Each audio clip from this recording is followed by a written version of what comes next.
One of the most frequent questions I get asked, especially in wintertime, is what kind of car should I buy for the winter? A lot of times people have a front-wheel drive or a rear-wheel drive car and they want to sell it and buy an all-wheel drive car for the winter. I say, man, you're crazy. You don't need a new car, you just need better tires.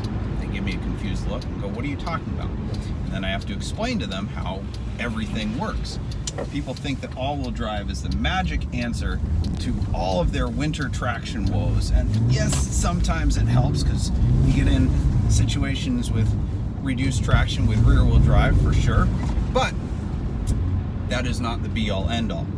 The four most important things to having traction in the winter, to having a good winter car, in this order are: one, tires.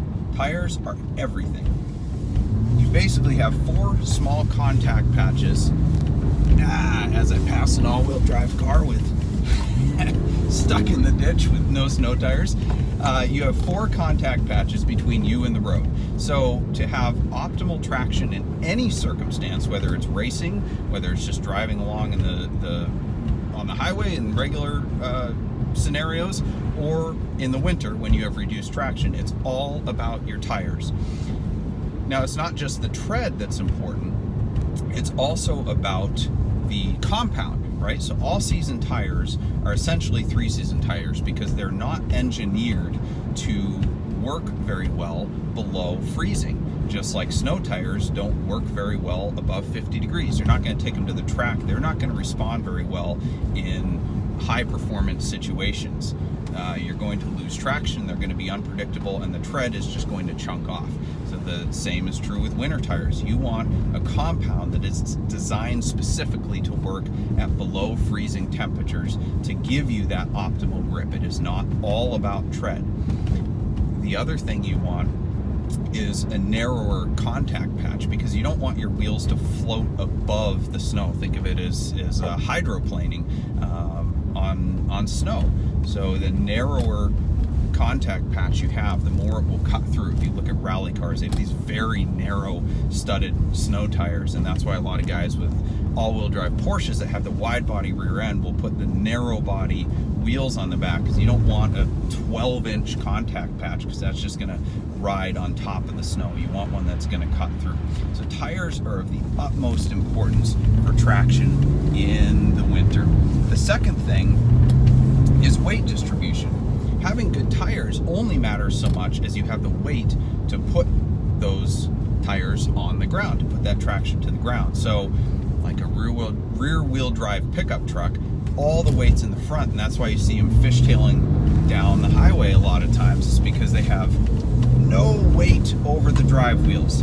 And that comes into play with front-wheel drive cars too, which we'll get into in a little bit. That's more of weight transfer than weight distribution of the car. But you want a car that has proper weight distribution to give you weight over the drive wheels to put that traction to the ground. The third thing is your actual drive wheels. Yes, all-wheel drive is important. Again, only as important as if you have good tires to actually put those drive wheels to the ground. Now, my old driving instructor, Skip Barber, used to joke that all-wheel drive does not mean all-wheel stop. All-wheel drive only helps you when you're accelerating. Sometimes that is accelerating out of a corner when you need traction, but if you lost traction going into the corner, if you're dead into the corner, it doesn't matter if you have all-wheel drive, it's not going to pull you out of a bad situation. If you overcooked it going into the corner, you're going to understeer, and no amount of all-wheel drive is going to save you then. So yes, all-wheel drive is key, but what most people think is next on the list is front-wheel drive, but it's actually rear-wheel drive, and I'll explain why. So front-wheel drive basically made to counter people's lack of driving skills because people are scared of oversteer. Oversteer is actually a good scenario if you understand how to control it. Understeer is not. Understeer is always a bad situation and a lack of control. So what happens with front-wheel drive cars is if you're trying to take off from a stoplight, in a low traction scenario, or in any scenario, but it's exacerbated in low traction scenarios, is you're going to transfer the weight. When you hit the gas, it's going to transfer the weight to the rear and off of the drive wheels. That's why you see these front wheel drive cars just sawing the wheel trying to get traction on wet or snowy days, taking off from a stop.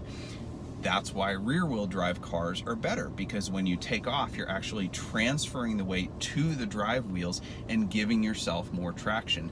This also helps you in a slide. Most people think that when you get into a slide, it's because you were hammering the gas. You're trying to be a pro drifter. That's not it at all. Most low traction slides in the snow are not because people hit the gas. It's because of what we call trailing throttle oversteer. Again, it goes into weight transfer. You brake into a corner, you're transferring weight to the front wheels off of the rear wheels. When you have zero traction, you turn in. You might get a little of understeer first, but then you get that trailing throttle oversteer. So they also call it lift throttle oversteer. It's why a lot of older Porsches would wreck in corners. People would get scared and lift off the throttle, transfer the weight off the rear wheels, send it into a spin. Now, the way to fix that is actually to apply a little bit of gas. Not so that you can be a hero, as this cop slides through the corner. That's awesome. Not so you can be a hero, but because you're going to transfer the weight back to those drive wheels and then recover the traction and recover the slide. So that's why rear wheel drive cars are far superior to all wheel drive in the winter. And it's why I prefer them even to all wheel drive cars, is because I can just have more fun. A lot of all wheel drive cars are front wheel biased. So I can't really be a hero and drift it through the snow everywhere I want. But woo, hey there. That was not ideal. So that's why I like rear wheel drive cars over front wheel drive any day of the week. I do not really advocate front wheel drive for anything. I think they should be banned from the universe. So those are the top three things that matter for traction in the winter. You want to have proper contact patch, good tires, good weight distribution, and then the third thing is drive wheels, because your drive wheels don't matter jack squat if you don't have good tires actually transferring the power and giving you grip. The fourth thing, which is really the first thing, is skills. You gotta have skills to know how to deal with what comes your way. So you can have all the traction in the world, you can have all-wheel drive, you can have snow tires.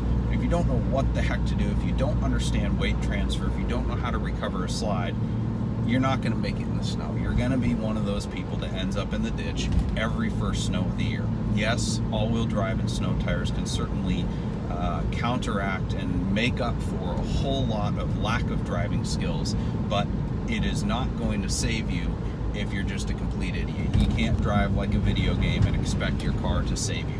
So go get some good snow tires, learn how to drive, forget about getting a new car, just get proper tires and proper skills.